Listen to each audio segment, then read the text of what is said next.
Welcome back out to Culture Redneck Garage. We are out here today sort of looking over what work we've done for our inner fender hood hinge patch that we made. I guess that's what we'll call it. You might recall where we left off, we were having an issue, a little setback where we found out that behind our hood hinges were some rot, which we kind of knew was there, but we felt like we should go ahead and address it.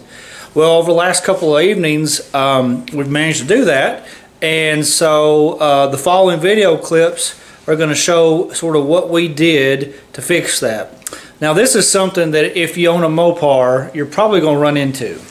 And from my experience here, it seems like the only two ways to do it is either buy you a whole new inner fender, or you can try to patch it.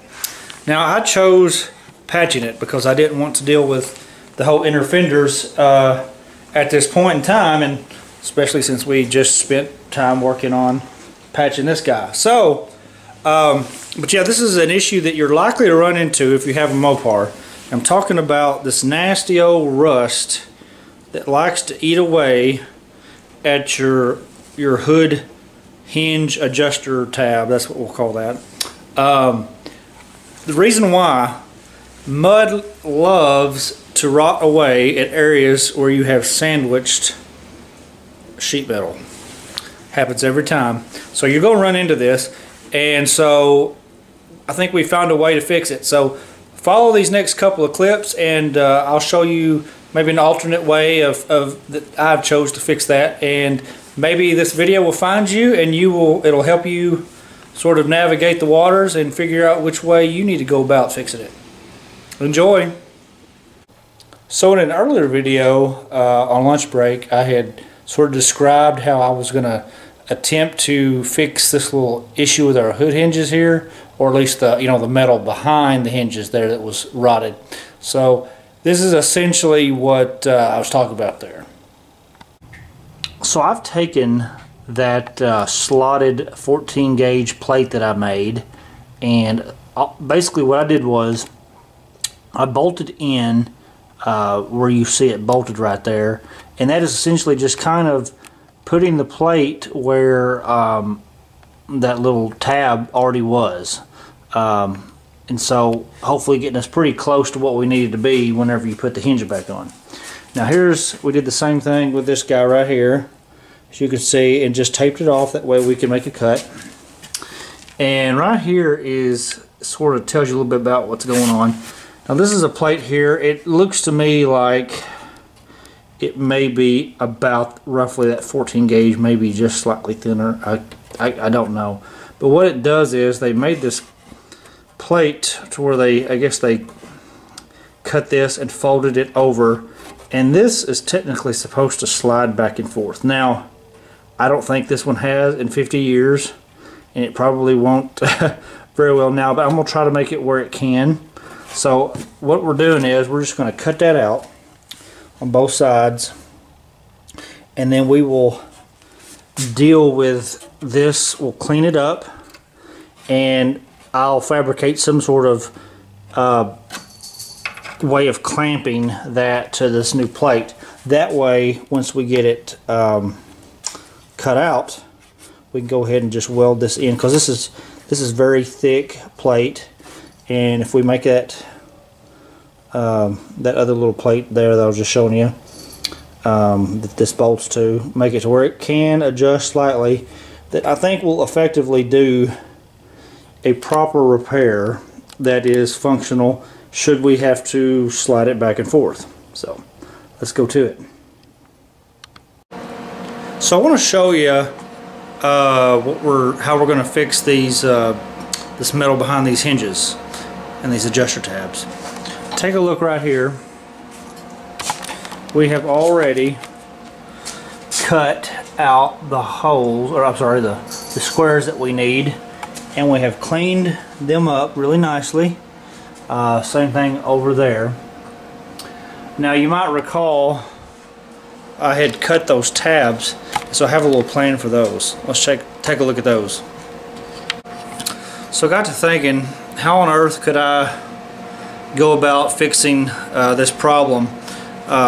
Essentially what we started out was this little tab here.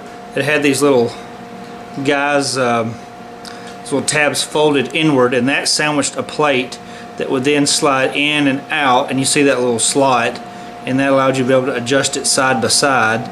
And so anyways, this plate sandwiched the sheet metal on the inner fender, and so we had to kind of duplicate that, but maybe do it a little bit differently. So this is what we come up with.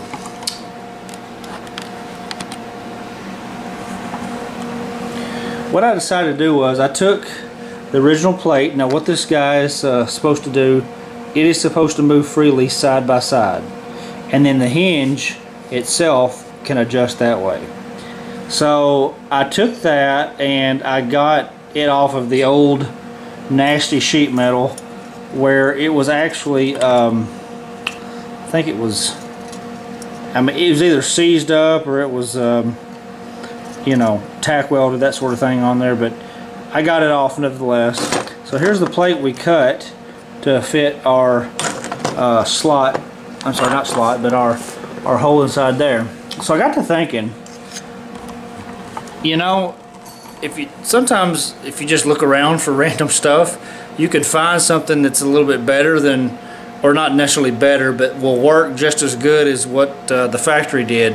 Now, as I said, the factory had these, and you know, it's pretty thick metal, and I guess I could cut that and bend it, but if I didn't have to, I didn't want to do it. So what I did was, we had a lot of spare DIN rail that you use on electrical panels, and I thought, you know what, let's try and see if that shape matches, and sure enough, it fits perfectly. So I cut me out 2 little pieces like so, and so what we're going to do is we are going to weld these little tabs. Essentially all that this piece does, or all these little tabs do, it's just a placeholder. It doesn't really carry any load. It just keeps that guy in there free moving. So we're getting ready to weld these in. I've already done one piece so far. Oops, I'm sorry, you have to forgive my cats. If it weren't for the storm we're about to get, they'd be going outside. But anyways, I put a little bit of this good old-fashioned anti-seize underneath this plate. That way it will not seize up. These guys right here, they were seized up on there for sure, but that'll allow it to go freely side by side. And then we'll weld this in and then tack weld that over on our inner fender. And I don't know if I'm gonna have much time tonight to get it all welded up and cleaned up, but at least we can get her tacked in, and that will make me feel good, because you know, really, it hadn't been too bad so far. I was expecting it to be a lot worse. So let's get to doing that.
Alright, we got the welding done. Something happened on that second set of welds. I don't know if I may have had a little piece of anti-seize or something on there.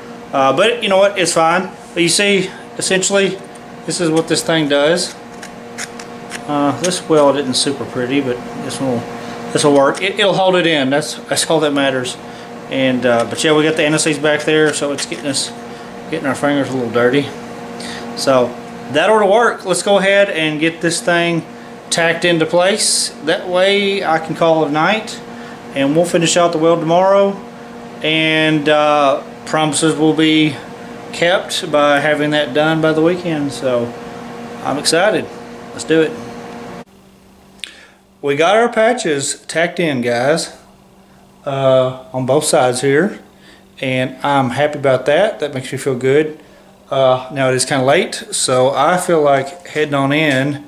We gotta get the wife's car back in here because it is getting really windy out there and it's getting ready to storm, so we need to be battening down the hatches here. But I at least wanted to get that done. Let me show you what we got.